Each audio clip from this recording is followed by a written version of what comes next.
I'm really excited to be sitting here with my colleague, One Detroit senior producer Bill Kubota. He directs, he shoots, he edits, he does it all. He's been a mentor to me, and he's going to be inducted into the Michigan Journalism Hall of Fame for his incredible work in video journalism. Let's start by just kind of getting into your origin story. How did you get started? What made you pursue a career as a video journalist?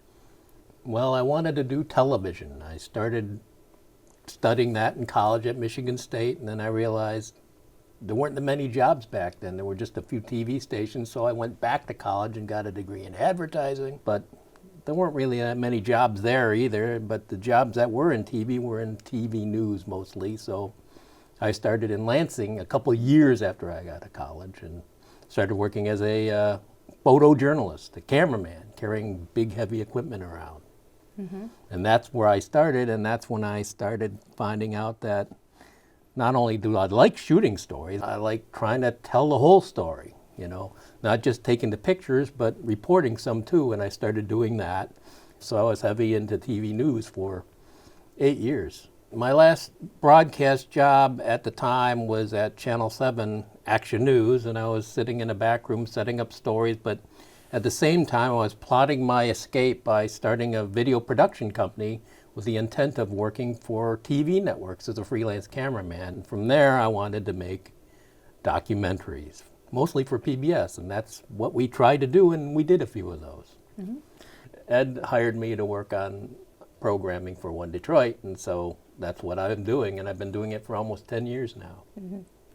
Documentary is a big part of your approach, and you, of course, are a documentary filmmaker in your own right.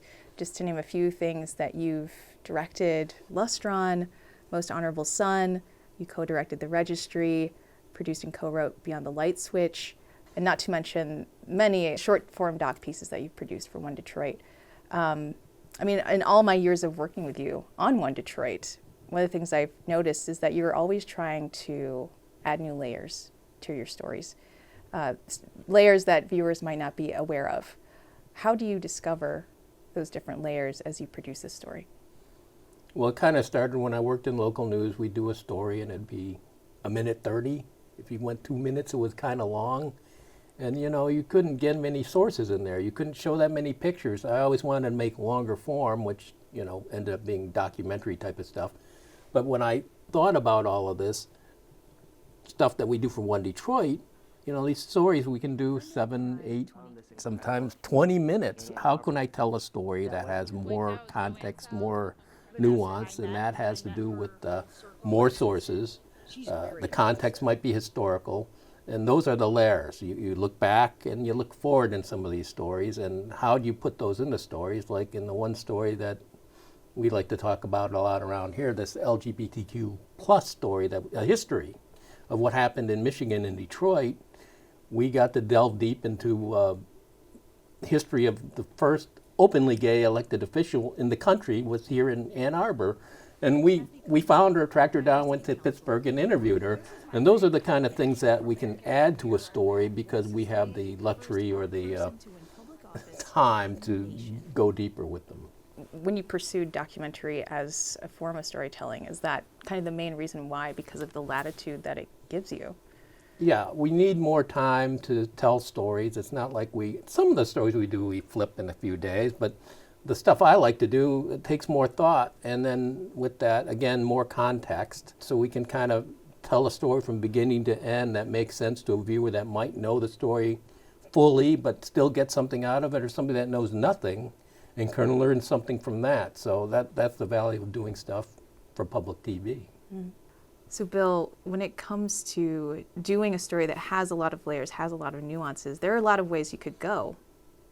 But how do you make the decision about where to focus?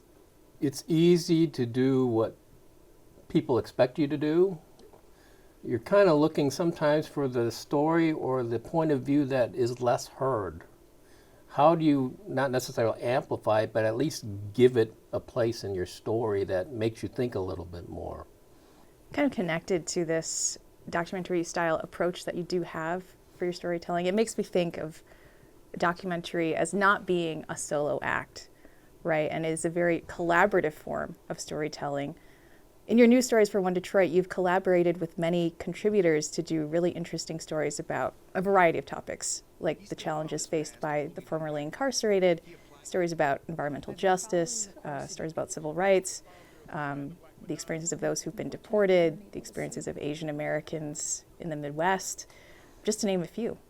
What goes into these collaborations and why do you enjoy them?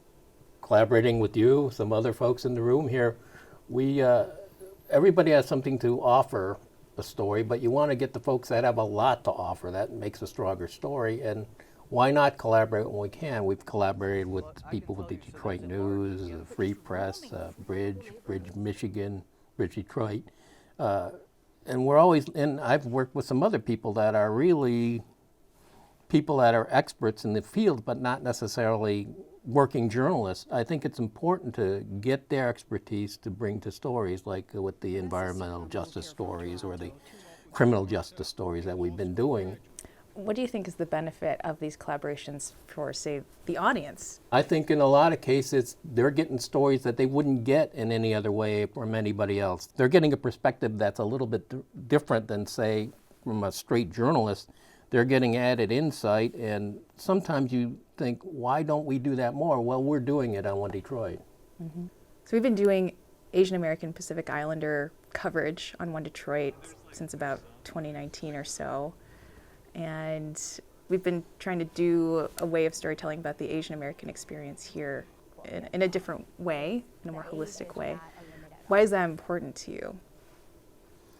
Well, it could be obvious. It's kind of my identity, but I've kind of honestly not thought about my identity that much. So going past back in the 80s when I was working in the news and working for other clients, maybe I stood out because I was Asian, Japanese American, but I kind of wanted to avoid pushing on that. But then there was a moment where I realized this really needs to be covered in a different way, and with you too, we saw an opportunity to tell these stories like nobody else does, because here we are. We're two Asian Americans watching stuff happen. So part of that is that because we are able to get into stories in a different way than if we weren't.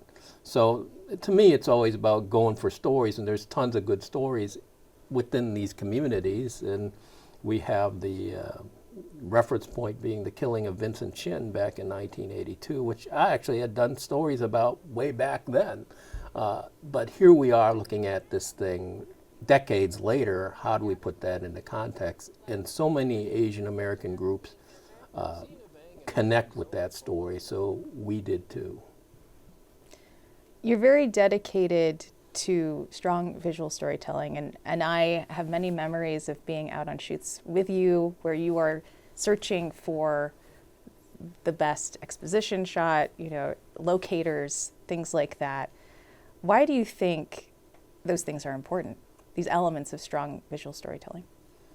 It's taking a picture, right? You're trying to say more in a 5-second shot than you can with words, right? You're trying to really make something that is like a movie.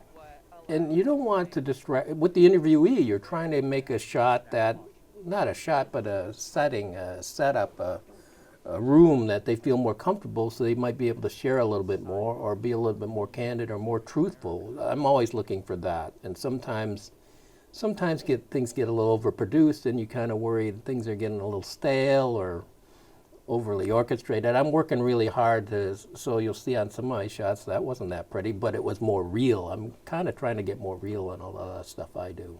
How do you find stories that others might overlook? I think the key is, for what I get to do, is to do, like we said before, we're kind of additive. We can take a story that we know is a story and put it into context. It might be experts, it might be a second version of that story that adds contrast, like the story we did about the proposed concrete crusher in Core City.